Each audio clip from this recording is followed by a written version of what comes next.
سورۃ النور. سورۃ النور، سورۃ الاحزاب اور سورۃ النساء، ان سب میں عورتوں کے خصوصی مسائل پائے جاتے ہیں، یعنی عورتوں سے متعلق. حضرت عمر رضی اللہ عنہ نے اہل کوفہ کے نام ایک فرمان تحریر کیا کہ علموا نساءکم سورۃ النور، اپنی عورتوں کو سورۃ نور سکھاؤ. سورۃ نور مدنی سورت ہے، سورۃ الحشر کے بعد نازل ہوئی. 64 یعنی 64 آیات ہیں، اور خواتین کے ساتھ ساتھ دیگر ذاتی اور اجتماعی زندگی سے متعلق بہت سے آداب اس سورت میں سکھائے گئے ہیں. وہ ادب آداب جن پر ایک خاندان اور ایک معاشرے کی خوشحالی کا انحصار ہوتا ہے. بسم اللہ الرحمن الرحیم. سورتن، ایک سورت. انزلناہا، نازل کیا ہم نے اس کو. وفرضناہا، اور فرض کیا ہم نے اس کو. وانزلنا، اور نازل کیا ہم نے. فیہا، اس میں. آیاتن، آیات کو. بیناتن، روشن واضح. لعلکم، تاکہ تم. تذکرون، تم نصیحت حاصل کرو، سبق پکڑو. اس صورت میں تمہید نہیں ہے. تمہید کے بغیر براہ راست حکم دے دیا گیا ہے، اس لیے کہ ان احکامات کی انسانی زندگی میں بہت اہمیت ہے، یا ان احکامات کی اہمیت کو واضح کرنے کے لیے براہ راست بات شروع کی گئی. ویسے تو ہم دیکھتے ہیں کہ قرآن پاک کے تمام احکامات یا تمام آیات اور تمام صورتیں اللہ تعالیٰ ہی کی نازل کردہ ہیں، اور اللہ تعالیٰ کا ہر حکم ہمارے لیے ایک اہم حکم ہے. لیکن اس صورت کے اندر جو احکامات دیے گئے ہیں ان کی اہمیت کے پیش نظر خاص طور پر یاد دہانی کرائی جا رہی ہے کہ سورۃن انزلناہا، یہ وہ سورت ہے جسے ہم نے اتارا ہے کہ سننے والے اسے جب سنیں، پڑھنے والے جب اسے پڑھیں تو اسے کسی انسان کی نہیں، اللہ کی بات سمجھ کر پڑھیں، جانیں اور عمل کریں. اور پھر ان احکامات کو معمولی حکم نہ سمجھیں بلکہ فرض کے درجے میں لیں. فرضناہا، فرض کا لفظی معنی ہوتا ہے سخت چیز کو کاٹنا، قطعی چیز، قطعی حکم. یعنی اس صورت میں پائے جانے والے احکامات قطعی احکامات ہیں. وَأَنزَلْنَا فِيهَا آيَاتٍ بَيِّنَاتٍ، اور ایسے احکامات نہیں جو تمہیں سمجھ نہ آتے ہوں، یا ایسی آیات نہیں جو واضح نہ ہوں، بلکہ جو کچھ ہم اس میں کہہ رہے ہیں وہ بہت واضح ہے، کھلا ہے، سمجھ میں آنے والا ہے، عمل کیا جا سکتا ہے. اور اس لیے ہم نے یہ سب کچھ بہت واضح کر کے اتارا ہے. لعلکم تذکرون، تاکہ تمہیں سمجھ آ جائے، تم عمل کر سکو اور حرام سے بچ سکو. پہلا حکم، الزانیۃ والزانی، زنا کرنے والی عورت اور مرد. فجلدو، پس کوڑے مارو. کل واحد منہما، ہر ایک کو ان دونوں میں سے. 100 جلدتن، کوڑے. الزانیۃ مؤنث کا صیغہ ہے، فاعل، اور الزانی مذکر کا صیغہ ہے. پیچھے آپ چور مرد اور عورت کا ذکر پڑھ چکے ہیں، وہاں السارق والسارقۃ ہے، یہاں الزانیۃ والزانی ہے. وہاں مرد کا ذکر پہلے ہے، یہاں عورت کا ذکر پہلے ہے.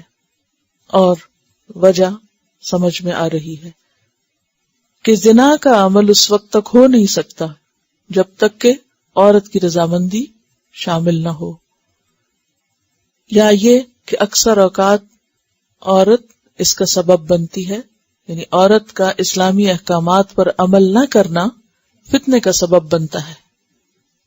تو زنا کرنے والی عورت اور زنا کرنے والا مرد دونوں ہی کا جرم برابر ہے، لہذا فجلدو کل واحد منہما، کوڑے مارو ان میں سے ہر ایک کو. فجلدو کا لفظ جو ہے یہ جلد سے ہے، جلد کہتے ہیں سکن کو. مراد اس سے کیا ہے؟ کوڑے کے لیے لفظ جلدہ کیوں استعمال ہوا ہے اور وہ اس کا اوریجن جلد کیوں ہے؟ ایک وجہ تو یہ ہے کہ کوڑا چمڑے سے بنا ہوتا ہے. اگر آپ نے کہیں گھوڑے کو مارنے والا چھانٹا دیکھا ہو، دیکھا ہے کسی نے؟ لکڑی کی سوٹی کے اوپر چمڑا بندھا ہوا ہوتا ہے.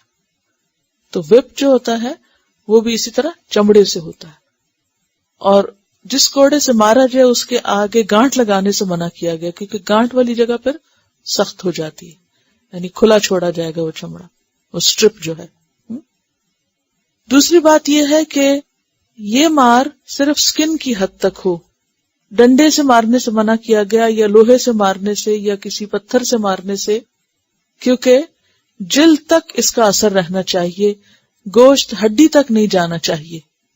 تو اسی لیے یہاں پر کیا لفظ استعمال ہوا؟ فجلدو، کوڑے مارو، کل واحد، ہر ایک کو، منہما، ان دونوں میں سے، یعنی مرد اور عورت.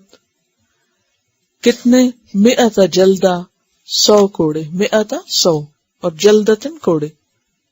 یہ 100 ایک دن میں بھی مارے جا سکتے ہیں، اور یہ 100 20 کر کے کئی دنوں میں بھی مارے جا سکتے ہیں. ڈپینڈ کرتا ہے کہ مار کھانے والے کی جسمانی حالت کیا ہے. وَلَا تَأْخُذْكُمْ، اور نہ پکڑے تم کو، بِهِمَا، ان دونوں کے معاملے میں، رأفتن، کوئی شفقت، رحمت، حمزہ فا، رأف، رؤوف الرحیم، رؤوف کا لفظ بھی اسی سے. فی دین اللہ، اللہ کے دین کے معاملے میں، اللہ کے حکم اور اللہ کی اطاعت کے معاملے میں، اللہ کے دین پر عمل کرنے میں کسی قسم کی کوئی چیز حائل نہ ہو، کوئی چیز رکاوٹ نہ بنے. یعنی حد کو پوری طرح جاری کرو. کسی قاضی کو یا کسی حاکم کو ایک کوڑا بڑھانے یا گھٹانے کی بھی اجازت نہیں. قیامت کے دن ایک قاضی کو لایا جائے گا جس نے ایک کوڑا کم کیا ہوگا، اور پوچھا جائے گا کہ تم نے کم کیوں کیا؟ تو کہے گا کہ مخلوق پر شفقت کے لیے، رحم کرنے کے لیے. تو اسے کہا جائے گا کہ اللہ اپنے بندوں کے لیے تم سے بڑھ کر مہربان ہے، کہ چلو 100 نہیں 99 ہی کافی ہیں. تو اس ایک کی کمی کی وجہ سے اس کو جہنم میں پھینکا جائے گا. اللہ کی حد میں تم اپنی مرضی سے کمی نہیں کر سکتے. وَلَا تَأْخُذْكُمْ بِهِمَا رَأْفَةٌ فِي دِينِ اللَّهِ، اللہ کے دین یعنی اللہ کی اطاعت اور اس حد کے جاری کرنے میں کسی قسم کی نرمی سے کام نہیں لیا جائے گا، حد پوری پوری جاری ہوگی. ان کنتم، اگر ہو تم، تؤمنون، ایمان رکھتے، باللہ، اللہ پر، والیوم الآخری، اور یوم آخرت پر. یعنی اگر تم صاحب ایمان ہو تو پھر تمہیں یہ بات ماننی ہوگی. ولیشہد، اور چاہیے کہ حاضر ہو، موجود رہے، دیکھے. شاہدہ کا کیا معنی ہوتا ہے؟ حاضر ہونا، دیکھنا. دیکھے عذابہما، ان دونوں کا عذاب یعنی سزا، حد جاری ہونے کے وقت موجود ہونا چاہیے. کون؟ طائفتن، ایک گروہ. طائفہ کہتے ہیں چھوٹے گروہ کو جس میں کم سے کم 3، کیونکہ 2 یا 1 کا تو گروہ نہیں ہوتا نا، اور اگر کوئی نہ ہو تو 1 بھی کافی ہے، اور زیادہ سے زیادہ 1000 سے کم ہونا چاہیے طائفہ. یعنی طائفہ میں 1000 سے کم لوگ ہوتے ہیں، اور منیمم جو ہے اس کا 3 ہوتے ہیں. لیکن اگر 3 موجود نہ ہو کسی جگہ تو 2 یا 1 بھی سفائس کرے گا. اور چاہیے کہ حاضر ہو ان کی سزا کے وقت، یعنی جب یہ کوڑے پڑ رہے ہوں تو اس وقت اور لوگوں کو بھی وہاں ہونا چاہیے، ان کی پریزنس میں یہ سزا نافذ ہونی چاہیے. من المؤمنین، مومنوں میں سے، کیونکہ سزا مومنوں پر ہی نافذ ہوگی تو دیکھنے کے لیے بھی مومنوں کا ہونا ضروری ہے. کیوں؟ تاکہ وہ عبرت پکڑیں اور ایسے جرم کے ارتکاب سے باز آ جائیں. اس صورت میں بار بار کچھ الفاظ استعمال ہوں گے تو ان کا صحیح معنی آپ کو آنا چاہیے. مثلاً حد. تو حد کہتے ہیں کہ اللہ تعالیٰ نے جن کاموں کو حرام قرار دیا ہے ان سے لوگوں کو مار یا قتل کے ذریعے باز رکھنا. جن کاموں سے اللہ نے روکا ہے یعنی ان کو حرام کیا ہے ان سے لوگوں کو روکنے کے لیے کس سے کام لینا؟ مار، سزا نہیں لفظ بولیں گے آپ کیونکہ یہ اب ڈیفینیشن ہے. مار یا قتل، یعنی مار کے یا قتل کر کے حرام کام سے روکنا کیا ہے؟ حد. اور حد اللہ نے خود مقرر کی ہے، اسی لیے قرآن پاک میں حدود اللہ کا لفظ بھی آتا ہے. مثلا حد کس کس پر ہے؟ قتل پر، زنا پر، چوری پر، یہ حدود ہیں. ٹھیک ہے. اسی طرح قذف پر، کسی پر زنا کا الزام لگانا. اور تعزیر ہوتی ہے وہ سزا یعنی جس میں مار وغیرہ ہو سکتی ہے جو اللہ تعالیٰ نے یا اللہ کے رسول صلی اللہ علیہ وسلم نے خود نہیں مقرر کی بلکہ قاضی وقت جرم کی نوعیت دیکھتے ہوئے خود متعین کرتا ہے، وہ تعزیر ہوتی ہے. حد تو اللہ تعالیٰ نے مقرر کر دی، تعزیر مقرر نہیں ہے. جس نافرمانی کی سزا شریعت نے متعین نہیں کی اور نہ اس میں کفارہ ہے اس میں تعزیری سزا واجب ہوتی ہے. اور تعزیر میں کیا کیا ہوتا ہے؟ مار پیٹ، طعن و تشنیع، بائیکاٹ، جلاوطنی یعنی ایگزائل کرنا. جیسے ایک خاص لمٹ تک چیز کی چوری کی جائے تو ہاتھ کاٹا جائے گا، لیکن اس سے کم ہو تو پھر کیا ہوتا ہے؟ تعزیر. جیسے 1/4 دینار سے کم مالیت کی چوری پر تعزیر ہوگی. اب وہ قاضی دیکھے گا کہ کیا صورت ہے، کیوں چوری ہوئی، کتنی ہوئی. زنا پر تو 100 کوڑے ہیں غیر شادی شدہ کے لیے، لیکن اگر کسی نے غیر عورت کو ہاتھ لگایا اس مقصد کے لیے یا اس کو ہراس کیا اور اس کو پکڑ لیا گیا تو اب قاضی جو خود سزا متعین کرے گا وہ کیا ہے؟ تعزیر ہوگی. اسی طرح اگر کسی پر زنا کا الزام لگایا تو 80 کوڑے ہوں گے. ہاں اگر کسی کو شرابی کہہ دیا یا کسی کو فاسق کہہ دیا تو اس پر کیا ہوگا؟ تعزیر ہوگی، جو قاضی خود ڈیسائیڈ کرے گا کہ کتنی مار ہونی چاہیے یا صرف طعن و تشنیع ہی کافی ہے یا جو بھی. اسی طرح قتل کے اوپر تو کیا ہے؟ حد. لیکن اگر کسی نے دوسرے کو زخمی کر دیا یا اس کی ہڈی توڑ دی تو اس پر کیا ہوگا؟ تعزیر ہوگی. پھر قاضی نوعیت دیکھے گا کہ کون سی ہڈی توڑی ہے یا کتنا مارا ہے تو اس پر مجرم کو کتنی مار دی جائے. ٹھیک ہے. اور حدود کے علاوہ تعزیر میں 10 کوڑے سے زیادہ کی اجازت نہیں ہوتی. تعزیر جو ہے 10 کوڑے تک ہوگی. اسی طرح جرمانے وغیرہ بھی تعزیر شمار ہوتے ہیں. تو آیت نمبر 2 میں زنا کی حد بتائی جا رہی ہے کہ زنا پر کیا سزا دی جائے گی. پہلی بات تو یہ کہ زنا ہوتا کیا ہے، کس کو زنا کہیں گے اور کس زنا پر حد ہوگی. زنا ہوتا ہے بغیر ملکیت کے یا بغیر نکاح کے. یہ 2 لفظ یاد رکھنے ہوں گے کیونکہ پیچھے آپ نے پڑھا سورۃ المؤمنون میں والذین هم لفروجہم حافظون الا علی ازواجہم او ما ملکت ایمانہم. تو زنا ہے بغیر ملکیت کے اور بغیر نکاح کے کسی مرد کا عورت کے ساتھ وطی کرنا، اور وطی کہتے ہیں جماع کو یا انٹرکورس کو. بغیر نکاح کے مباشرت، جماع یا انٹرکورس، کیونکہ یہ لیگل ٹرمز ہے نا تو اس لیے ان الفاظ کے استعمال کرنا ناگزیر ہے ورنہ ڈیفینیشن واضح نہیں ہوگی. بغیر ملکیت کے یا بغیر نکاح کے کسی مرد کا کسی عورت کے ساتھ جماع کرنا یا انٹرکورس کرنا یعنی اللیگل تعلق. اسلام میں یہ ایک بہت بڑا جرم ہے، کبیرہ گناہ ہے. کفر اور شرک اور قتل نفس کے بعد اس کا درجہ آتا ہے. شرک بہت بڑا گناہ ہے، پھر اس کے بعد کسی کی جان لینا اور اس کے بعد زنا کرنا.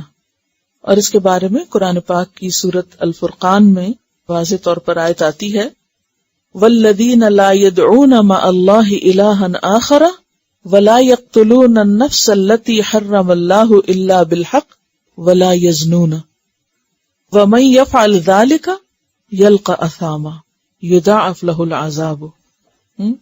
تو اس سے کیا پتہ چلتا ہے کہ سب سے پہلے بڑا کرائم کیا؟ شرک، دوسرا ہے قتل اور تیسرا ہے زنا۔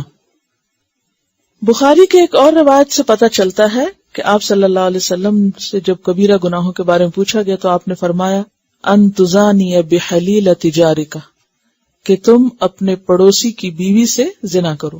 یعنی زنا ویسے ہی بہت قبیح ہے، اور پھر قریب ترین لوگوں کے ساتھ جن کے اوپر حق زیادہ ہے ان کے ساتھ ایسا فعل اور بھی بڑا جرم ہے۔ یہاں اس آیت میں جو حد بتائی گئی ہے وہ بغیر شادی شدہ کسی مرد یا عورت کے زنا کرنے کی ہے۔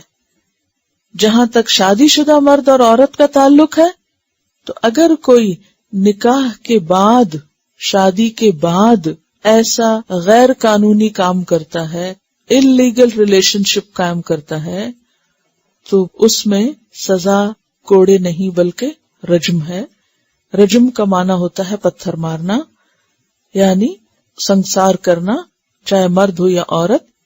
صحیح احادیث سے پتہ چلتا ہے کہ لوگوں کو سنسار کرنے کا عمل آپ کے زمانے میں ہوا، یعنی آپ نے یہ حد اپنے دور میں جاری کروائی، لیکن اس کے بعد اس کا نماز جنازہ بھی پڑھا گیا اور مسلمانوں کے قبرستان میں دفن بھی کیا گیا، بلکہ ان کی جو توبہ تھی وہ اتنی زیادہ بڑا درجہ رکھتی تھی کہ آپ نے فرمایا اگر سارے اہل مدینہ پہ بانٹ دی جائے تو سب کو کافی ہو جائے۔ اسی طرح اگر کوئی شخص لواطت کرتا ہے، اور لواطت کیا ہے؟ سوڈومی، یعنی مرد کا مرد سے تعلق، تو اس صورت میں کیا ہے کہ اس میں بھی حدیث میں آتا ہے کہ فقتل الفاعل والمفعول، کرنے والے اور کروانے والے دونوں کو قتل کرو۔ تو اس سے بعض فقہا نے کیا معنی لیا ہے کہ ان کی سزا بھی رجم ہوگی، یا ان کو کسی دوسرے طریقے سے ختم کیا جائے گا۔ پھر اسی طرح کوئی بھی اور طریقہ سوائے فطری طریقے کے ناپسندیدہ ہے، خواہ وہ کوئی مرد اپنی بیوی کے ساتھ اس کی دبر سے آئے، یا پھر یہ کہ کوئی اور غیر شرعی یا غیر فطری طریقہ جس میں اورل سیکس بھی شامل ہے وہ بھی ناپسندیدہ ہے۔ اس پر اگر کوئی حد تو نہیں بتائی گئی، لیکن یہ سب کس میں آتا ہے؟ فَمَنِ ابْتَغَى وَرَاءَ ذَلِكَ فَأُولَئِكَ هُمُ الْعَادُونَ، کیونکہ وَالَّذِينَ هُمْ لِفُرُوجِهِمْ حَافِظُونَ إِلَّا عَلَىٰ أَزْوَاجِهِمْ أَوْ مَا مَلَكَتْ أَيْمَانُهُمْ۔ اب سوال یہ پیدا ہوتا ہے کہ حد جاری ہونے کی شرائط کیا ہے؟ یہاں تو کہا گیا نا کہ ایسا کرو، لیکن کب کرو؟ جب جرم ثابت ہو جائے، جب جرم ثابت ہو جائے۔ جرم کے ثبوت کی دو شرائط ہوں گی، نمبر 1 اقرار، نمبر 2 شہادت یعنی گواہی۔ اقرار سے مراد کیا ہے کہ مجرم قاضی کے سامنے آ کر اپنے جرم کا صاف الفاظ میں 4 دفعہ اقرار کرے اور اپنی سٹیٹمنٹ بدلے نہیں، 4 دفعہ یہ کہے کہ ہاں میں نے یہ جرم کیا ہے، اور واضح الفاظ میں کہے، ذو معنی لفظ نہیں استعمال کرے۔ جیسے مائز اسلمی کے بارے میں آتا ہے کہ انہوں نے آ کر آپ کے سامنے یہ بات کہی، آپ نے دائیں طرف منہ پھیر لیا، وہ دائیں طرف آ کے کہنے لگے، بائیں طرف آپ نے منہ پھیر لیا تو بائیں طرف وہ آ کے کہنے لگے، تو اس کے بعد کہا گیا کہ اگر تم نے 4تھی دفعہ اقرار کر لیا تو پھر حد جاری ہوگی۔ تو پھر انہوں نے 4تھی دفعہ بھی اقرار کیا، پھر اس کے بعد ان کو سنسار کر دیا گیا۔ تو پہلی چیز ہے اقرار کرنا مجرم کا خود، دوسری چیز ہے گواہی، کہ جرم ثابت ہوگا کس سے؟ گواہی سے۔ اور گواہی کس کی؟ 4 مردوں کی، جو مسلمان ہوں، عاقل ہوں، بالغ ہوں، آزاد ہوں اور عادل ہوں۔ سخت شرط ہے، ایسے نہیں کہ ہر ایک کو راہ چلتے کو پکڑ کے پیٹنا شروع کر دیا جائے۔ زنا میں کس کی گواہی قابل قبول ہے؟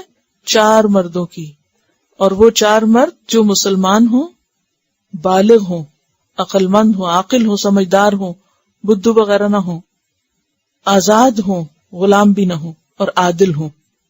اور وہ گواہی کس طرح دیں؟ اس طرح گواہی دیں کہ انہوں نے ملزم اور ملزمہ کو اس فعل کو اپنی آنکھوں سے کرتے دیکھا ہے، یعنی دونوں کو حالت مباشرت میں خود اپنی آنکھوں سے دیکھا ہے، یہ نہیں کہ دونوں کو کہیں کسی ریسٹورانٹ میں اکٹھے بیٹھے دیکھا ہے تو ان پہ الزام لگا کے ان کے اوپر حد جاری کرائیں، یہ نہیں ہو سکتا. دونوں کو اس خاص فعل کی حالت میں اپنی آنکھوں سے دیکھیں اور پھر وہ براہ راست گواہی دیں تو تب جا کے ملزم کے اوپر سزا نافذ ہوگی. اور آپ صلی اللہ علیہ وسلم نے یہ بھی فرمایا ہے کہ ادرأوا الحدود بالشبہات، شبہات کی صورت میں، شک کی صورت میں حدود ہٹا دو، پھر سزا نہیں دو. مثلاً کسی نے اگر ایک دفعہ کہا میں نے جرم کیا، دوسری دفعہ کچھ اور کہہ دیا، تیسری دفعہ پھر کہا، تو یہ مشکوک ہو گئی اسٹیٹمنٹ. اسی طرح کسی نے گواہی دی اور ایک نے کہا میں نے دیکھا، دوسرا کا نہیں میرا خیال ہے، اور تیسرا کچھ اور کہے، تو بھی سزا نہیں نافذ ہوگی. اب آپ دیکھیے کہ بظاہر دیکھنے میں سزا بہت سخت ہے، لیکن اس کی وجہ کیا ہے؟ کیوں اتنی بڑی سزا رکھی گئی؟ اور پھر اتنی سخت سزا پر شرائط بھی بہت سخت رکھی گئی سزا دینے کے لیے. ایسا کیوں ہے؟ کیونکہ آپ دیکھیے کہ اسلام جو عفو درگزر کا دین ہے، نرمی اور ہمدردی کا دین ہے، اور دوسروں کو معاف کر دینے کا دین ہے، اور دوسرے کے عیب کو ڈھانکنے کا دین ہے. یہی ہمارے دین میں عام روزمرہ زندگی کے لیے ہمیں طریقے سکھائے گئے نا، کہ دوسروں کے ساتھ کیسا معاملہ ہو ہمارا. نرمی کا، اگر کوئی غلطی بھی کر لے تو کیا کرو؟ معاف کر دو، درگزر کر دو. کسی کا کوئی عیب دیکھ لو تو کیا کرو؟ چھپا دو. اور کتنا بڑا اجر بتایا گیا کہ اگر کوئی کسی کا عیب دیکھ لے اور پھر کیا کرے؟ چھپا دے، تو اللہ تعالیٰ قیامت کے دن اس کے گناہ یا اس کے عیبوں میں سے کوئی عیب چھپا دیں گے. جس دین کی یہ تعلیمات ہوں، اس دین میں اگر یہ کہا جائے کہ پکڑو اور 100 کوڑے مارو، اور پھر یہ کہ ایک کوڑا بھی کم نہیں کر سکتے تم اس میں سے، اور پھر یہ کہ چھپانے کی بجائے کہیں اندر خانے لے جا کے سزا دینے کی بجائے کھلے عام مارو اور لوگوں کو اکٹھا کر کے ان کو دکھاؤ، کیوں؟ بات یہ ہے کہ بظاہر دیکھنے میں تو سزا بہت سخت لگتی ہے، اور بہت سے لوگ اسلام پر تنقید بھی کرتے ہیں کہ یہ بہت وحشیانہ دین ہے اور اس میں بہت سخت سزائیں دی گئی ہیں. لیکن ایک بات یاد رکھیے کہ جہاں بھی حدود نافذ کی جاتی ہیں یا حدود متعین کی گئی ہیں، ان کے پیچھے ایک فلسفہ ہے کہ ظالم کی بجائے مظلوم کا ساتھ دو. مظلوم کو ظلم سے محفوظ رکھنے کے لیے اور آئندہ کے لیے جرائم کم کرنے کے لیے اور مظلوم کا ساتھ دینے کے لیے ظالم کو پکڑا جائے تاکہ معاشرے میں بدامنی نہ پھیلے. اور اس میں خاص طور پر عورت کے حقوق کی حفاظت ملتی ہے، عورت کی عزت و عصمت کی حفاظت ہے.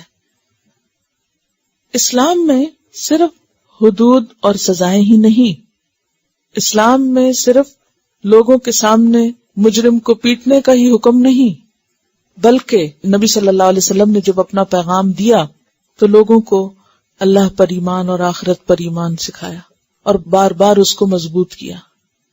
پھر لوگوں کا تزکیہ کیا، ان کے اندر پاک ناپاک، حلال حرام، جائز ناجائز کا احساس پیدا کیا، اندر کی اصلاح کی. پھر اس کے بعد خاندان کی اہمیت بتائی گئی. مقاصد شریعت میں ایک مقصد نسب کی حفاظت، خاندان کی حفاظت، خاندانی زندگی کو پروٹیکٹ کرنا بتایا گیا. تو گھر کا امن، سکون، محبت، پیار، باہم ایک دوسرے پر اعتماد، اس کو برقرار رکھنے کے لیے سارے دروازے بند کیے گئے جو زنا تک لے جاتے ہوں.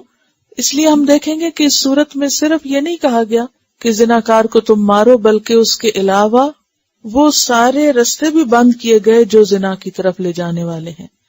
مثلاً اس میں ہم دیکھتے ہیں کہ جو آپ آگے حکم پڑھیں گے وہ کیا ہے کہ گھر میں اجازت لے کے داخل ہو، اپنے گھر میں بھی اور دوسروں کے گھر میں بھی. پھر یہ کہ نوجوانوں کی شادی کر دو، نکاح کو آسان بناؤ. پھر یہ کہ نظریں جھکا کے رکھو، زیب و زینت کی نمائش نہ کرو. پھر یہ کہ حجاب کا حکم. پھر فواحش کی تشہیر سے منع کیا گیا کہ فحاشی جو ہے یا بے حیائی کی چیزیں جو ہیں یا ایسے کام جو ہیں جو انسان کے اندر ایسے جذبات پیدا کرتے ہیں، ان سب کو بین کیا گیا یا اس پر سخت وارننگ دی گئی۔ ان ساری پابندیوں کے بعد اگر کوئی شخص ایک کے بعد ایک وال پھلانگتا چلا جائے، نہ اسے اپنے ایمان کی فکر ہو، نہ اپنے گھر والوں کی کوئی عزت کا خیال ہو، نہ اپنے نفس کی طہارت کا کوئی پاس ہو، اور پھر نہ وہ نگاہ جھکائے اور نہ ہی وہ استیزان کے حکم پر عمل کرے، اور باقی حدود بھی پھلانگتے پھلانگتے اگر کوئی آخری مرحلے تک پہنچ جائے، تو پھر وہاں پہنچنے کا مطلب یہ ہے کہ اس نے حدیں توڑی ہیں، ایسی باؤنڈریز کراس کر دی ہیں کہ جہاں اسے کراس نہیں کرنا چاہیے تھا، ریسٹرکٹڈ ایریا میں اس نے قدم رکھ دیا ہے۔ اب اس کا جرم ناقابل معافی جرم ہو گیا ہے، جس میں اس کو ایسی سزا دی جائے کہ صرف وہ خود نہیں بلکہ باقی دیکھنے والے بھی عبرت پکڑیں، کیونکہ زنا کے جو آفٹر ایفیکٹس ہیں، جو اس کے مفاسد ہیں، جو اس کے نقصانات ہیں، وہ بہت طویل ہیں، بہت زیادہ ہیں۔ براہ راست انسانی زندگی اس سے متاثر ہوتی ہے، یعنی زنا کے نتیجے میں بہت سے لوگ متاثر ہوتے ہیں۔ مثلا کون کون متاثر ہوتا ہے؟ پورا خاندان متاثر ہوتا ہے اگر کسی خاندان میں سے کوئی لڑکا یا لڑکی ایسے کام کے پیچھے چل پڑے۔ پھر یہ ہے کہ اگر اس کے نتیجے میں کوئی بچہ پیدا ہوتا ہے تو وہ بچہ جو ولد الزنا ہے، جس کا نہ کوئی خالہ ہے، نہ ماموں ہے، نہ چچا ہے، نہ پھپھی ہے، نہ باپ ہے، کیونکہ وہ بچہ صرف ماں کی طرف منسوب ہوتا ہے، کوئی اس کا حقیقی باپ نہیں ہوتا۔ اور اسی طرح پھر جب وہ ان سارے پیار کے رشتوں سے محروم ہوتا ہے، وہ پرسکون گھر جس میں اسے پل کر ماں اور باپ دونوں کی شفقت اور خاندان کی شفقت کے اندر جوان ہونا تھا، جو محبتیں اور شفقتیں انسانوں کے اندر انسانیت پیدا کرتی ہیں، انسانیت کا جوہر لاتی ہیں، جو رشتوں کا احترام لاتی ہیں، وہ ساری پروٹیکشنز ہٹ جاتی ہیں۔ ایک بچے کی تربیت میں صرف ماں کافی نہیں ہوتی، صرف باپ کافی نہیں ہوتا۔ آپ نے دیکھا ہوگا کہ وہ بچے زیادہ ہیلدی ہوتے ہیں کہ جنہیں دادا دادی اور پورے خاندان کی ایک محبت ملی ہوتی ہے، ان کے اندر رشتوں کا احترام زیادہ ہوتا ہے، انسانیت زیادہ ہوتی ہے، کیونکہ سب کی طرف سے انہیں ملا ہوتا ہے۔ اب وہ دینے والے ہوتے، جن کو ملتا نہیں بچپن میں، پھر وہ دینا بھی نہیں سیکھتے، نبھانا بھی نہیں سیکھتے، ان کو سوشلائز کرنا بھی نہیں آتا، بہت ساری چیزوں سے محروم ہو جاتے ہیں۔ تو وہ بچہ جو کسی کو ماموں نہ کہہ سکے، خالہ کے نام کو نہ پہچانتا ہو، یا وہ کسی چچا پھوپھی کا رشتہ نہ جانتا ہو، اس کا دل انسانوں کے لیے کیا ہمدردی رکھتا ہوگا، اس کے اندر انسانیت کے لیے کیا احساس اور اس کے اندر انسانیت کی کیا قدردانی ہو سکتی ہے، جبکہ اس کو پتا بھی ہو کہ میرا ہے کوئی نہیں۔ ایک تو یہ ہے نا کہ پتا ہوتا ہے کہ بھی فوت ہو گئے، یا یہ کہ ہیں مگر دور ہیں، وہ ایک الگ بات ہے۔ وہ دور ہو کے بھی محبتوں کے پیغام آتے رہتے ہیں، ایک کنیکشن ہوتا ہے، ایک پروٹیکشن ہوتی ہے، ایک احساس تحفظ ہوتا ہے، کسی کے ساتھ ایسوسیٹ کرنا کہ یہ میرا فلاں ہے، یہ فلاں ہے، یہ فلاں ہے، یہ نفسیاتی طور پر انسان کو ایک متوازن انسان بناتا ہے۔ اور جس کو یہ پتا ہو کہ میں ہوں اور صرف میری ماں ہے، اور دنیا میں ہمارا تیسرا کوئی نہیں، کیونکہ میرا کوئی باپ بھی نہیں، اور میں ایک ناجائز پیداوار ہوں، اس بچے کی ذہنیت اور اس انسان کے اندر ساری زندگی ایک غضب اور انسانوں کے ساتھ دشمنی اور انتقام کی کیفیت کیا ہوگی؟ وہاں کہاں سے انسانی ہمدردی، یہ حقیقی دوسروں کے لیے احساس آئے گا؟ تو پوری شخصیت اور پورا مزاج بدل دیتا ہے، اور اس سے صرف ایک خاندان نہیں بلکہ قومیں متاثر ہوتی ہیں، قوموں کے رویے متاثر ہوتے ہیں، کیونکہ اس دنیا میں سب سے زیادہ قیمتی چیز انسان ہے، اور انسان اور جانور میں فرق ہے۔ جہاں انسانوں سے انسانیت نکل جاتی ہے وہاں وہ حیوان کی سطح پہ آ جاتے ہیں، وہ جانور کے لیول پہ آ جاتے ہیں، اور جب کوئی انسان کے درجے سے اتر کر جانور بنتا ہے تو پھر وہ اسفل سافلین بن جاتا ہے. اس سے آپ کسی بھی بدترین کام کی توقع رکھ سکتے ہیں. وہ پھر جرائم میں کسی حد پہ رکے گا نہیں، وہ اس میں بہت دور جائے گا، اور اس طرح پوری انسانیت یا دنیا سے امن و امان ختم ہو جاتا ہے. پھر فرمایا الزانی، زانی لا ینکح نہیں نکاح کرتا، الا مگر زانیتن زانی عورت سے، او مشرکتن یا مشرک عورت سے، والزانیت اور زانی عورت لا ینکحھا نہیں نکاح کرتا اس سے، الا مگر زانن زناکار او مشرک یا مشرک، وحرم ذالک اور حرام کیا گیا اس کو علی المؤمنین مومنوں پر، ایمان والوں پر یہ چیز حرام ہے. کیا؟ زنا. اس آیت کو دو طرح سے لیا گیا ہے. ایک تو لا ینکحو سادہ معنی میں کہ نکاح نہیں کرتا، یعنی بیانیہ انداز میں. تو اس کا مطلب یہ ہے کہ زنا کرنے والا اپنے فسق و فجور کی وجہ سے، اپنی بد مزاجی کی وجہ سے نیک عورت کے ساتھ نکاح کرنے پر راغب ہی نہیں ہوتا. کوئی نیک اور صالح عورت اس کو پسند ہی نہیں آتی. وہ اپنے لیے کیسی عورت پسند کرتا ہے؟ جو اسی کی قماش کی ہو، اسی طرح کی عادات رکھتی ہو. کیونکہ ہر شخص اپنے مزاج کے اور اپنی طرح کے لوگوں کو تلاش کرتا ہے. تو نکاح کے معاملے میں بھی پھر وہ کیا ڈھونڈتا ہے، کیا دیکھتا ہے؟ کوئی باحیا عورت، کوئی با پردہ عورت، کوئی شریف عورت اس کو پسند نہیں آتی، بلکہ اس کے برعکس اس کو بے حیا عورت اور فاحشہ قسم کی عورت چاہیے ہوتی ہے. الزانی لا ینکح الا زانیۃ، وہ پاک دامن عورت میں نہیں دلچسپی رکھتا، وہ زنا کرنے والی میں ہی دلچسپی رکھتا ہے. کیونکہ نکاح کرنا اور ینکحو سے مراد یہاں ایک تو عقدۃ النکاح ہے، یعنی نکاح کی گرہ باندھنا، اور دوسرے کیا ہے؟ جماع کے معنوں میں بھی آتا ہے، جسمانی تعلق قائم کرنا. تو زنا کار مرد جو ہے وہ جسمانی تعلق نیک پاک بیوی کے ساتھ نہیں قائم کرے گا. وہ کیا دلچسپی رکھے گا کہ ویسے ہی فاحشہ عورتیں اس کو ملے اور وہ ایک تتلی کی طرح مختلف پھولوں کے مزے اٹھاتا رہے.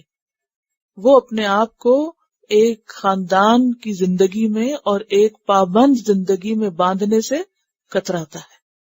اور پھر مشرکتن کا لفظ، کیونکہ شرک اور زنا میں ایک مماثلت بھی ہے. جیسے مشرک بے وفا ہوتا ہے، ایسے زانی بھی بے وفا ہوتا ہے. اللہ کے ساتھ شریک کرنا اور اپنے لائف پارٹنر کے ساتھ کسی کو شریک کرنا، خواہ شادی سے پہلے یا بعد میں، تو ان میں ایک مماثلت بھی ہے آپس میں. تو زناکار جو ہے وہ یا تو زانیہ کو ہی پسند کرتا ہے یا پھر اس کی مرضی مشرکات سے پوری ہو سکتی ہے، کیونکہ ان کے ہاں کوئی حد نہیں، کوئی لمٹ نہیں. جو اللہ کے ساتھ اوروں کو شریک کر سکتا ہے، جو شرک جیسا کبیرہ گناہ کر سکتا ہے، اس کے لیے زنا بھی کچھ مشکل نہیں. تو اس کی پسند یا چوائس کیا ہے پھر؟ زناکار یا مشرک عورت. اور اسی طرح جو عورت بگڑ جاتی ہے، جو عورت حیا کا دامن تار تار کر دیتی ہے، اس کے لیے بھی گھر بسانا اور ایک گھر میں با وفا خاتون کی حیثیت سے بچے پیدا کرنا اور پالنا وبال جان لگتا ہے. اس کو بھی پھر کسی پاک دامن با عفت با حیا مرد کے ساتھ دلچسپی نہیں ہوتی. اس کو بھی پھر کیسے مرد چاہیے؟ جو دیوس قسم کے ہوں. دیوس کیا ہوتا ہے؟ دیوس وہ مرد ہوتا ہے جس کے سامنے اس کی بیوی یا بیٹی یا ماں یا بہن غلط کام کرے اور اس کو اس پر کوئی آبجیکشن ہی نہ ہو. بے غیرت. تو دیوس پہ جنت حرام ہے کہ کوئی مرد جس کی بیوی یا بیٹی یا بہن یا کوئی بھی قریبی رشتہ دار یعنی خاتون بے حیائی کا فعل کر رہی ہو، حد پار کر رہی ہو، اور وہ اس کو آزادی کے نام پر اور لبریشن کے نام پر اور ماڈرن ہونے کے نام پر اس کا ایک پرائیویٹ افیئر سمجھے اور اس پر خوش ہو اور اس کو مائنڈ نہ کرے کہ ہم بہت براڈ مائنڈیڈ ہیں اینڈ وی ڈونٹ مائنڈ کہ کوئی ہمارے گھر میں سے ایسا کر رہا ہے، اس کے لیے کوئی شرم و حیا کی بات ہی نہ ہو، تو پھر زانی عورت کو ایسے ہی مر چاہیے کہ جو برائے نام یا وقتی طور پر ایک مصنوعی یا ایک بظاہر شادی کے کانٹریکٹ میں ہیں بھی اور اس کے باوجود وہ آزاد ہیں اپنی اپنی لائف میں، کہ دکھاوے کو یا نام کو ایک نکاح کا رشتہ بھی ہے اور اس کے ساتھ منمانیاں بھی چل رہی ہیں. ہسبینڈ مائنڈ نہیں کرتا کہ بیوی کہاں جا کے رات گزار رہی ہے، اور بیوی مائنڈ نہیں کرتی کہ میاں کہاں جا رہا ہے، کس کے ساتھ جا رہا ہے. وَحُرِّمَ ذَلِكَ عَلَى الْمُؤْمِنِينَ، اور حرام کیا گیا ہے یہ کام مومنوں پر. ایمان والے اس کلچر کو کبھی بھی قبول نہیں کر سکتے، وہ اس کلچر کو کبھی بھی پسند نہیں کر سکتے. دوسرا معنی اس کا کیا کیا گیا ہے کہ نہ کریں، زانی نہ نکاح کرے مگر زانیہ سے یا مشرکہ سے، اور زانیہ نہ نکاح کرے اس سے مگر زانی یا مشرک. اگر یہ معنی کیا جائے تو اس کے پیچھے ایک وجہ بتائی جاتی ہے، ایک واقعہ ہے. اور وہ واقعہ کیا ہے؟ عمرو بن شعیب کے دادا کہتے ہیں کہ مرثد بن ابی مرثد ایک شخص کا نام ہے جو قیدیوں کو مکہ سے مدینہ لے جایا کرتا تھا. یعنی مکہ میں جو مسلمان ہوتا تھا نا، تو وہ صلح حدیبیہ کے بعد کیا تھا کہ وہ جا نہیں سکتے تھے، لکھا گیا تھا نا اس میں کہ کوئی جا نہیں سکے گا. تو بعض اوقات کیا ہوتا تھا کہ کچھ لوگوں پہ بہت ظلم و ستم ہوتے تو وہ اس نے خود طے کر لیا کہ میں لوگوں کو چھڑا کے پہنچا دیا کروں گا مدینہ. مکہ میں ایک فاحشہ عورت تھی جس کا نام عناق تھا. وہ مرثد کی دوست تھی اسلام لانے سے پہلے. مرثد نے مکہ کے قیدیوں میں سے ایک شخص سے وعدہ کر رکھا تھا کہ وہ اسے مدینہ پہنچائے گا. مرثد کہتے ہیں کہ میں ایک چاندنی رات دیواروں کے سائے میں چھپتے چھپاتے مکہ آیا. عناق آئی، یعنی اس کی جو ایکس دوست تھی، فرینڈ تھی، اور اس نے میرے سائے کو دیوار کے سائے کی طرح سرکتے دیکھا. جب میرے قریب آ گئی تو اس نے مجھے پہچان لیا اور پوچھا مرثد ہے؟ میں نے کہا ہاں مرثد ہوں. کہنے لگی خوش آمدید، آؤ اور ہمارے ہاں رات گزارو. میں نے کہا عناق، اللہ نے زنا حرام قرار دیا. وہ بول اٹھی اے خیمے والو، یہ شخص ہے جو تمہارے قیدی اٹھا لے جاتا ہے. چنانچہ 8 آدمی میرے پیچھے لگ گئے. میں خندمہ کی راہ پہ چلنے لگا اور ایک غار میں جا گھسا. وہ میرے سر پہ آ گئے، انہوں نے پیشاب کیا جو میرے سر پہ پڑا، تاہم اللہ نے انہیں مجھے دیکھنے سے اندھا کر دیا. پھر وہ چلے گئے اور میں مکہ میں اپنے دوست کے پاس آیا اور اس کو اٹھا کے مدینہ پہنچایا. وہ ایک بھاری بھرکم شخص تھا. میں اسے اٹھا کر اسخر تک پہنچا اور پھر میں نے اس کی مشقیں کھول دی، اسے اپنی پشت پہ لادا. وہ مجھے تھکا دیتا حتیٰ کہ میں مدینہ پہنچ گیا. آپ کے پاس حاضر ہو کر کہا اللہ کے رسول صلی اللہ علیہ وسلم، کیا میں عناق سے نکاح کر لوں؟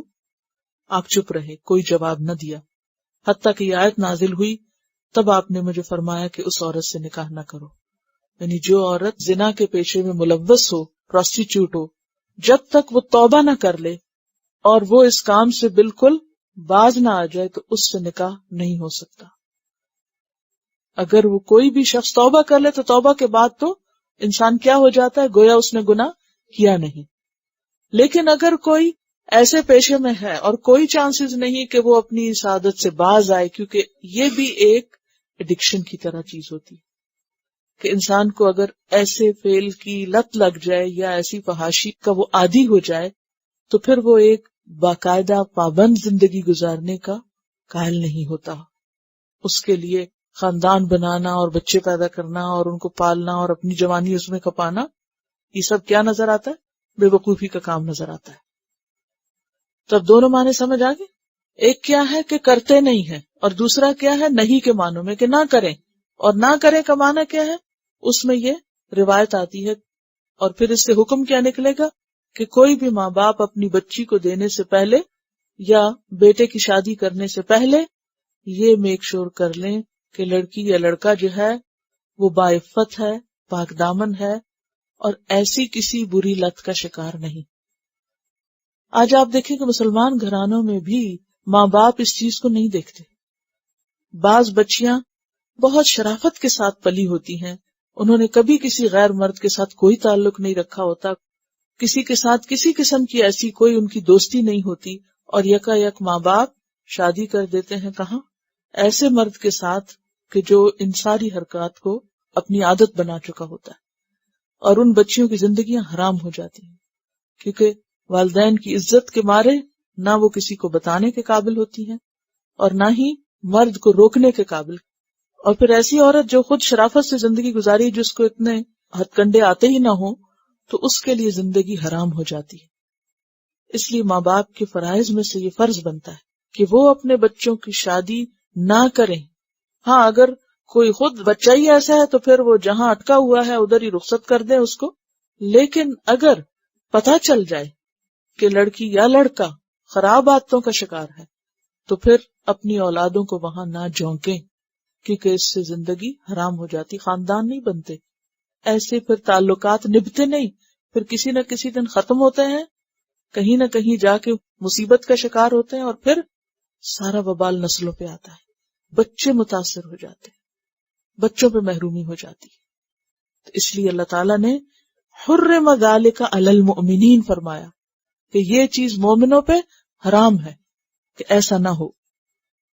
اور پھر آپ دیکھیے کہ حرام کا جو لفظ ہے وہ شریعت میں دو معنوں میں استعمال ہوتا ہے، یعنی کہ یہ گناہ کا کام ہے اور آخرت میں ایسا کام کرنے والا سزا کا مستحق ہے. اور دوسرا یہ کہ یہ فعل حرام ہے، دنیا میں بھی اس پہ سزا ہوگی. بچوں کی شادی جو ہے اس میں پاک دامنی کو دیکھنا ضروری ہے، یا بچے کا جو کردار ہے، لڑکا ہو یا لڑکی ہو، دونوں طرح سے. اور پھر یہ ہے کہ اگر آپ با کردار کو دیکھتے ہیں تو بچوں کی پرورش اور تربیت میں بھی ماں باپ کے فرائض یہ بنتے ہیں کہ وہ اس معاملے میں ان کی حفاظت کریں یا نگرانی کریں. اور اگر کوئی ایسی عادت یا کچھ بھی دیکھتے ہیں تو وہ اس کا سختی سے نوٹس لیں اور ان دروازوں کو بند کریں کہ جہاں سے یہ خرابیاں آتی ہیں. ایسی جگہوں پہ جانے سے یا ایسے لوگوں کو گھر میں آنے سے روکیں کہ جہاں سے بچے ان خرابیوں کا شکار ہو سکتے ہیں. بعض اوقات دوستوں کے ساتھ مل کر یا ایسی جگہوں پر جا کر غلط کام کرنا آسان ہو جاتا ہے جو عموماً گھر پر نہیں ہو سکتا. آپ دیکھیے کہ ساری چیزیں ایمان کی دشمن ہیں، ایمان کے منافی ہیں. یعنی چھوٹا سا معاملہ نہیں ہے، بہت سیویئر بات ہے. اور اگلی آیت پڑھ کر آپ اندازہ لگائیں کہ کسی کے اوپر زنا کی تہمت لگانا بھی اتنا بڑا گناہ ہے کہ اس پر بھی 80 کوڑے مارنے کا حکم ہے. والذین، اور وہ لوگ، یرمون، جو زنا کی تہمت لگاتے ہیں. یرمون کا لفظ رے میم یہ سے ہے، رمی. رمی کا کیا معنی ہوتا ہے؟ پتھر مارنا. رمی جمار جو ہوتا ہے وہ اسی سے ہے، لیکن رمی کا ویسے معنی ہوتا ہے لفظی پھینکنا، خواہ وہ پتھر ہو یا ریت ہو. وما رمیت اذ رمیت، جو آپ نے مٹھی بھر ریت یا مٹی پھینکی تھی جنگ بدر میں. تو یہاں کسی کے اوپر الزام لگانا، اور ہر الزام کے لیے نہیں آتا یہ لفظ، بلکہ زنا کا الزام کسی پہ لگانا. یہاں یرمون سے مراد زنا کی تہمت ہے. والذین، اور وہ لوگ، یرمون المحصنات، جو زنا کی تہمت لگاتے ہیں پاک دامن عورتوں پر. محصنات کس کی جمع ہے؟ محصنت ان کی. محصنہ کہتے ہیں پاک دامن عورت کو. اور چونکہ عورت کا معاملہ زیادہ سینسیٹیو ہوتا ہے، ورنہ اگر کوئی کسی مرد پر بھی الزام لگائے زنا کا تو وہ بھی اس میں شامل ہوگا، ٹھیک ہے. لیکن یہاں عورتوں کا ذکر اس لیے آیا کہ وہ زیادہ بڑا ایشو بنتا ہے. ثم لم یأتوا، پھر نہیں وہ لاتے، بأربعۃ، 4 شہداء، گواہ، شہید کی جمع. کیونکہ زنا کا الزام لگانے کے بعد اس کو ثابت کرنا اور 4 گواہوں کا اس میں ہونا ضروری ہے. فجلدوہم، تو کوڑے مارو ان کو، 80 جلدتن، 80 کوڑے. صرف بات کرنے پہ، الزام لگانے پہ، کسی کی عزت خراب کرنے پہ، کیونکہ بہت بڑا عیب ہے. ولا تقبلوا، اور نہ تم قبول کرو، لہم، ان کے لیے، شہادتن، گواہی، ابدن، کبھی بھی. وہ ساقط العدالت ہے، ان کی گواہی کبھی بھی قبول نہ کرو. کیونکہ گواہ کے لیے شرائط کیا ہے؟ مسلمان، عاقل، بالغ، آزاد ہونے کے علاوہ عادل ہونا بھی. اور عدالت کو کیا چیز ختم کرتی ہے؟ جھوٹ. یعنی جھوٹے کی گواہی قبول نہیں ہوگی. تو یہاں ایسا شخص جو جھوٹا الزام لگائے، آئندہ کسی معاملے میں اس کی گواہی بھی قابل قبول نہ ہوگی. وَأُولَئِکَ اور یہی لوگ ہم الفاسقون وہ فاسق ہیں، دین کی حدیں توڑنے والے ہیں۔ اس آیت میں قذف کی حد بتائی گئی ہے۔ قذف قاف ذال فا۔ قذف کہتے ہیں کسی کو زنا، فحشکاری یا لواطت کا الزام دینا، ہومو سیکشل ہونے کا الزام دینا، اور قذف جو ہے وہ کبیرہ گناہوں میں سے ہے، اور اس کی حد 80 کوڑے ہے۔ اور اس میں الزام لگانے والا اگر مسلمان ہے، عاقل اور بالغ ہے تو اس پر حد جاری ہوگی، اور جس پہ الزام لگایا جا رہا ہے وہ پاک دامن اور عفیف ہے، یعنی اس کے اندر ایسا کوئی قصور ہے ہی نہیں، کوئی مواقع ہی نہیں۔ اور پھر یہ کہ الزام لگانے والا 4 گواہ لا کر الزام کی سچائی پیش نہ کر سکے۔ مثلاً اگر کسی نے کسی دوسرے کو اپنی آنکھوں سے بھی دیکھا ہے غلط کام کرتے ہوئے، تو جب تک وہ 4 گواہ نہیں لاتا اس وقت تک وہ خود جھوٹا قرار پائے گا، ٹھیک ہے، خواہ صحیح ہو، اس کو اجازت نہیں۔ کیوں؟ اس لیے کہ ہو سکتا ہے کہ اس کو غلط فہمی ہوئی ہو سکتا ہے کہ اس کو دوسرے کے خلاف کوئی گرج ہو، وہ اسے ویسے ہی پٹوانا چاہے۔ تو ایسی صورت میں جب تک اس کے ساتھ اور لوگ نہیں ہوں گے، 4 لوگ نہیں ہوں گے، تو پھر یہ خود مجرم قرار پائے گا۔ اصل میں یہ سخت سزا اس لیے رکھی گئی کہ اس سزا کو کھیل نہ بنا لیا جائے، ہر شخص اٹھ کے دوسروں کے بارے میں زبان نہ دراز کر دے، جو جس کو جی چاہے جس سے ملوث کر دے۔ اسلام میں ایسے سکینڈلز کو ہوا دینا اور ایسی باتوں کو اوپنلی کرنا، کھلے عام کرنا بہت بڑا جرم ہے۔ اور پھر حد قذف میں ایک اور بات بھی ہوتی ہے کہ اگر جس پہ الزام لگا ہے وہ معاف کر دے تو سزا ساقط بھی ہو سکتی، اور اگر وہ کہے کہ نہیں چونکہ اس نے میری عزت پامال کی ہے اس کو سزا دی جائے، اور پھر وہ ثبوت نہ لا سکے تو اس کو سزا دی جائے گی، ٹھیک ہے۔ تو قذف جو ہے یہ کبیرہ گناہوں میں سے، اور اس پر بھی اللہ تعالیٰ نے خود کوڑے مقرر کر دیے، زنا پہ 100 ہے اور قذف پر 80 ہے، اور اس کے ساتھ کیا ہے، ان کی گواہی قبول نہیں ہوگی۔ اور بعض فقہا کہتے ہیں ہاں اگر وہ پکی سچی توبہ کر لے اور اس سے معافی مانگ لے جس کے اوپر اس نے الزام لگایا تھا، اور وہ معاف کر دے، تو پھر اس کو آئندہ گواہی کے لیے لیا جا سکتا ہے۔ اس میں یہ ہے کہ جس پہ الزام لگ رہا ہے اگر وہ کہے کہ جانے دو تو وہ معاف خود کر سکتا ہے، لیکن اگر وہ مطالبہ کر رہا ہے تو جج یا قاضی کو اختیار نہیں کہ وہ 80 کو 79 کر دے، ٹھیک ہے، پھر وہ پورے ہی لگیں گے۔ اگر زنا کے علاوہ کسی اور چیز کی تہمت ہے تو پھر اس پہ تعزیر ہوگی، حد نہیں ہوگی۔ الا الذین تابوا من بعد ذلک واصلحوا، مگر وہ لوگ جنہوں نے توبہ کر لی اس کے بعد، کس کے بعد؟ الزام لگانے کے بعد کسی پر، واصلحوا اور اصلاح کر لی، یعنی آئندہ کے لیے ایسا نہ کرنے کا عہد کیا، اور جس کے ساتھ زیادتی کی تھی اس سے بھی معافی مانگ لی، فإن اللہ غفور الرحیم، تو بے شک اللہ بھی غفور الرحیم ہے۔ لیکن اگر ایسا شخص توبہ نہ کرے اور اپنی غلط بات کو ثابت کرتا رہے، یعنی خود کو جسٹیفائی کرتا رہے، تو پھر اللہ کی پکڑ سے بچنا مشکل ہے۔ اب آیت نمبر 6 سے قانون لعان بتایا جا رہا ہے۔ لعان کا لفظ جو ہے لعنت سے ہے۔ لعان کیا چیز ہے؟ جب کوئی مرد اپنی بیوی پر زنا کا الزام لگائے یا اس کے حمل کا انکار کر دے کہ یہ بچہ میرا نہیں، تو پھر معاملہ عدالت میں پیش ہو، تو ایسی صورت میں خاوند اپنے دعوے پر گواہ لائے گا، اگر لا نہ سکے تو پھر قسم کھائے گا حاکم کے سامنے، اور حاکم یا جج جو ہے وہ دونوں کے درمیان لعان کرائے گا۔ اب آیت پہلے پڑھیے پھر باقی چیزیں دیکھتے ہیں۔ اس آیت کے پس منظر میں ایک واقعہ بیان کیا جاتا ہے، اور وہ واقعہ کیا ہے کہ ایک شخص نے اپنی بیوی کو کسی دوسرے مرد کے ساتھ حالت زنا میں خود دیکھا۔ اب بات یہ تھی کہ اگر کوئی اپنی آنکھوں سے بھی کسی کو دیکھ لیتا ہے اور گواہ نہیں لا سکتا تو وہ خود مجرم قرار پاتا ہے۔ اب اس کے لیے بہت تکلیف دہ بات تھی، انسان کسی اور شخص کو برا کرتے دیکھتا ہے تو اس کو تو اگنور کر سکتا ہے، لیکن اگر کوئی اپنی بیوی کو دیکھتا ہے تو اس کے لیے زندگی دوبھر ہو جاتی ہے. اگر وہ بیوی کو چھوڑتا ہے تو مشکل، رکھتا ہے تو مشکل، برداشت کرتا ہے تو مشکل. تو ایسی صورت میں پھر کیا ہونا چاہیے؟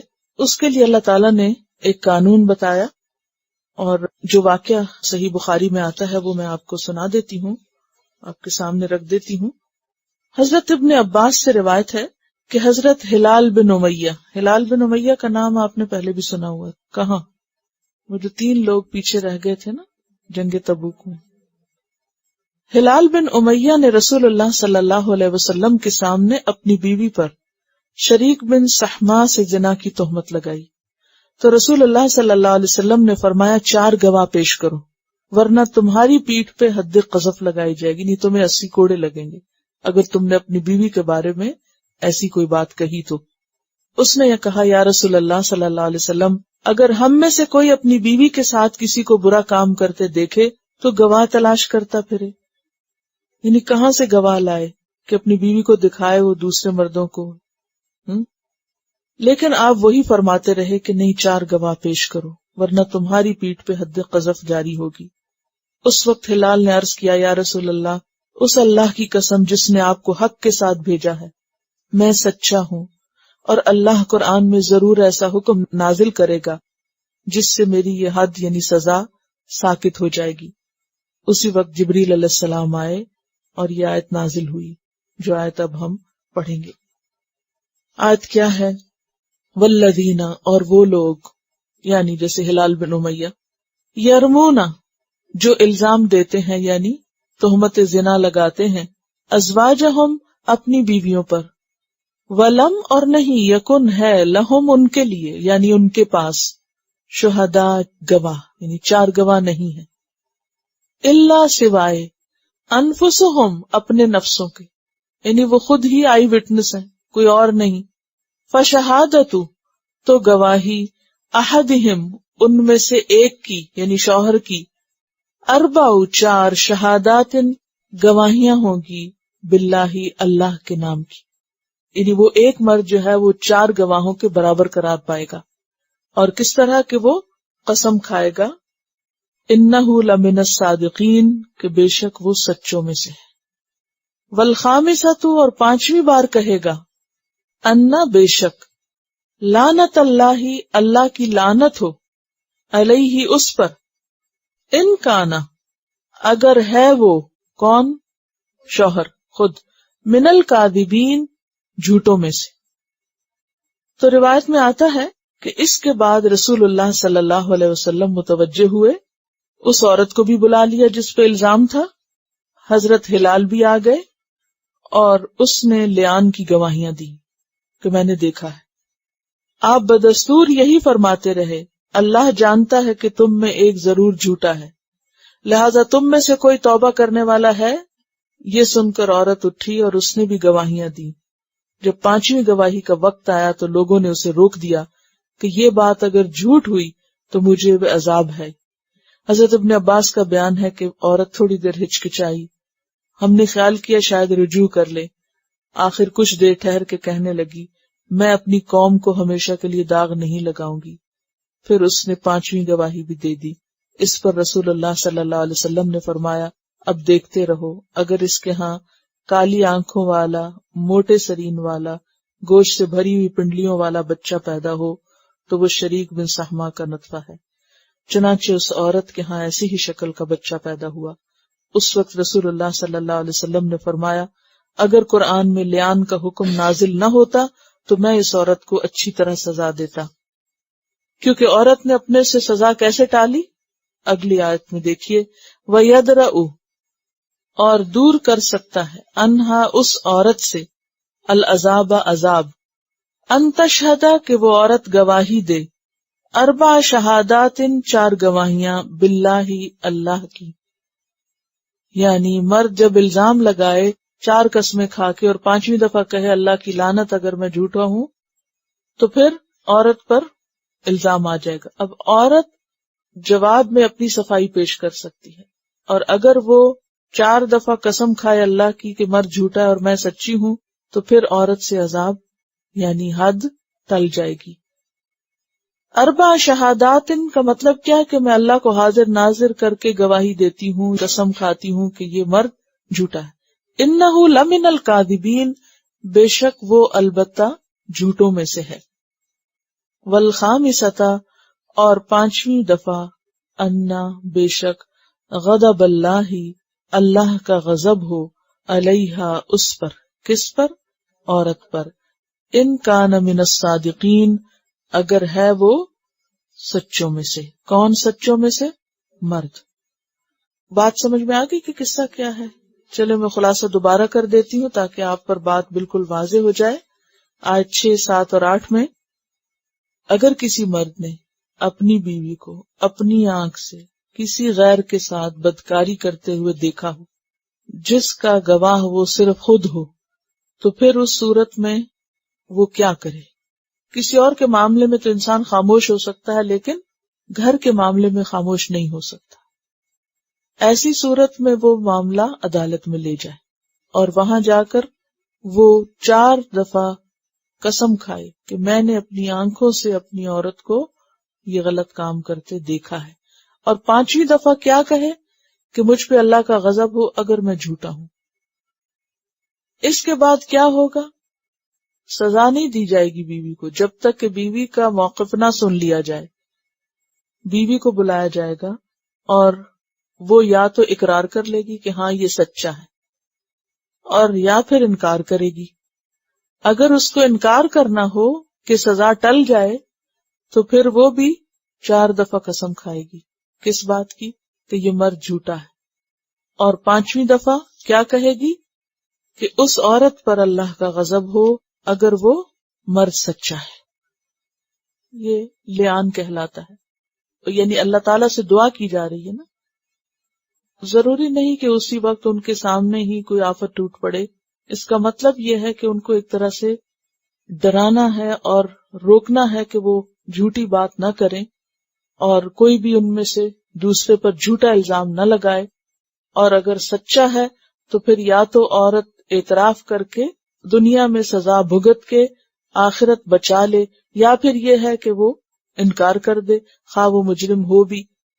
اسی لیے تو آپ دیکھیے کہ آپ صلی اللہ علیہ وسلم نے قسموں کے بدلے عورت سے بھی قسمیں قبول کر لی، حالانکہ وہ جھوٹی قسمیں تھی، اور صحابی کہتے ہیں کہ وہ تھوڑی دیر کے لیے ہچکچائی بھی، لیکن پھر کیا کہہ کے قسم کھا گئی کہ میں اپنے قبیلے کو کبھی داغ نہیں لگنے دوں گی۔ اور پھر اس کے بعد جو بچہ پیدا ہوا وہ اس کے شوہر کی طرح نہیں تھا، بلکہ اس مرد کی طرح تھا، کالا تھا، جس مرد کے ساتھ اس کے شوہر نے اس کو ملوث کیا تھا یا اس کو دیکھا تھا۔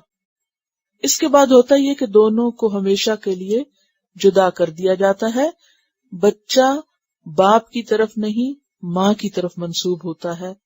اگر باپ انکار کر دے کہ یہ میرا بچہ نہیں، خواہ اس کا ہی ہو، تب بھی وہ باپ کو نہیں ملے گا، بچہ وہ پیدا ہونے کے بعد ماں کو ہی ملے گا، کیونکہ اس طرح وراثت میں وہ حقدار نہیں ہوگا، سلسلہ وراثت اس کا ختم ہو جائے گا۔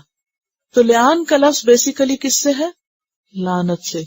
اور لعان اس کو کیوں کہا گیا؟ کیونکہ اس میں قسم کھا کے کیا کہا جاتا ہے کہ اگر میں جھوٹا ہوں تو مجھ پر اللہ کی لعنت ہو، اور پھر اگر عورت جرم کا اقرار کر لے تو عورت پر حد جاری ہوگی۔ عورت پہ کون سی حد جاری ہوگی؟ رجم، کیونکہ شادی شدہ زناکار کی سزا رجم ہے، کیونکہ عورت شادی شدہ ہے۔ اگر وہ مان جاتی کہ ہاں میں نے کیا ہے ایسا اور میرا شوہر درست کہہ رہا ہے، تو اس صورت میں اس پہ حد جاری ہوگی، اور وہ حد سنسار کرنے کی ہوگی۔ اور اگر وہ انکار کر دے تو وہ بھی 4 دفعہ قسم کھا کے کہے گی کہ یہ مرد جھوٹا ہے، اور پھر 5ویں دفعہ کیا کہے گی؟ اگر مرد اپنے بات میں سچا ہے تو مجھ پہ اللہ کا غضب ہو، اور پھر عدالت ان دونوں کے درمیان تفریق کر دے گی، ان کو الگ کر دے گی، نکاح ہمیشہ کے لیے ختم ہو جائے گا اور بچہ ماں کے پاس چلا جائے گا۔ اگر یہ اقرار کرتی ہے عورت تو پھر نہ صرف یہ کہ اس پہ حد جاری ہوگی بلکہ دوسرے پہ بھی ساتھ ہی جاری ہوگی، چونکہ اس عورت نے اقرار ہی نہیں کیا، مانی نہیں، قسم کھا کے انکار کر دیا، اور اللہ کے غضب اور لعنت کو دعوت دی، تو پھر یہ ہے کہ دنیا میں تو سزا سے بچ گئی، اور وہ مرد جو دوسرا اس کے ساتھ ملوث تھا اس کو بھی کوئی نہیں پکڑ سکتا، کیونکہ ثابت نہیں ہوا، عدالتی کاروائی میں جرم ثابت نہ ہو سکا۔ اب دونوں بچ گئے یہاں، اب آخرت کا معاملہ تو اللہ کے ہاتھ میں ہے، وہ جسے چاہے سزا دے اور جسے چاہے بخش دے۔ کوئی نہیں کہہ سکتا، کسی کے بارے میں ہم فیصلہ نہیں کر سکتے۔ بظاہر تو جو حکم ہے وہ موجود ہے، لیکن ہر ایک کے ساتھ وہاں کیا ہوگا یہ اللہ ہی جانتا ہے۔ جرم کے بعد کون کیسی توبہ کر کے مرتا ہے، یا پھر کون توبہ کیے بغیر مر جاتا ہے یا اس کو توفیق نہیں ہوتی۔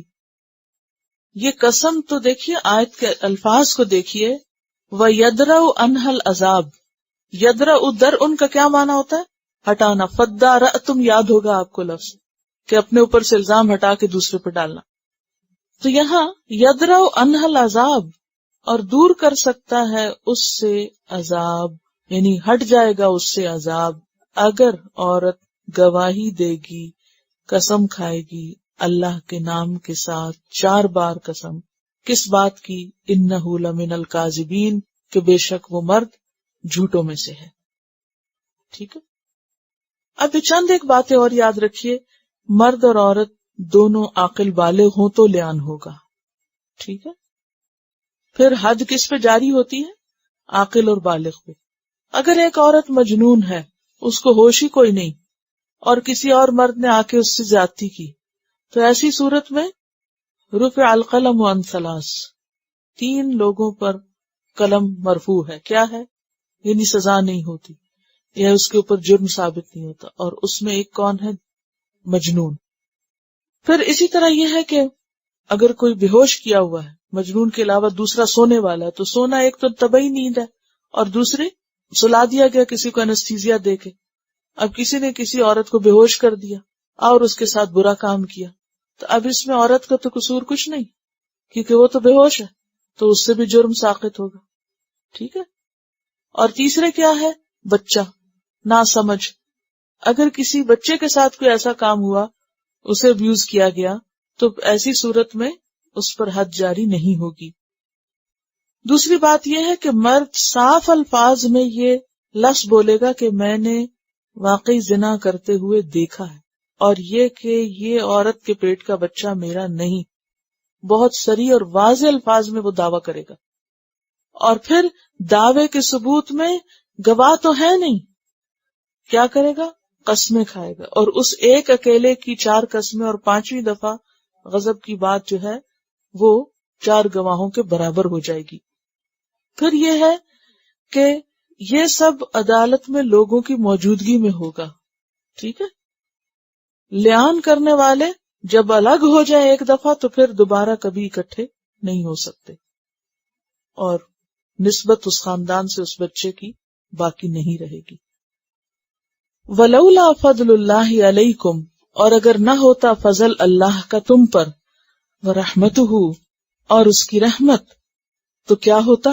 تم بہت بڑی مشکل میں پڑ جاتے۔